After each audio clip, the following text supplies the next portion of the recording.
الشخص ده انا لقيت النهارده الصبح سكرين من حد، فلقيت مكتوب دكتور كذا، انا مش هذكر اسمه يعني لان هو نكره اصلا.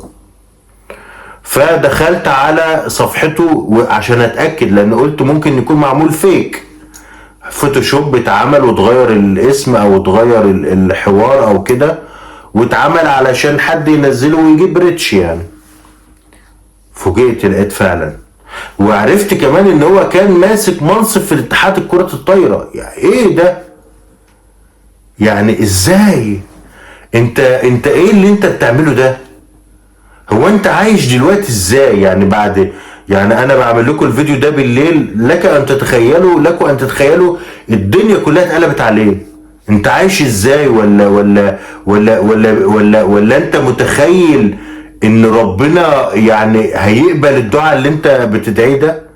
انت متخيل ان بعد وايه والصلاة والسلام على سيدنا وحبيبنا محمد، النبي عمره ما هيقبل اللي انت بتعمله ده؟ انت مختل عقليا يا ابني، انت عبيط علشان تعمل كل ده. عشان ايه؟ عشان لعيب انتقل من نادي لنادي؟ مهما كان ومهما حصل ومهما، مش هنقعد بقى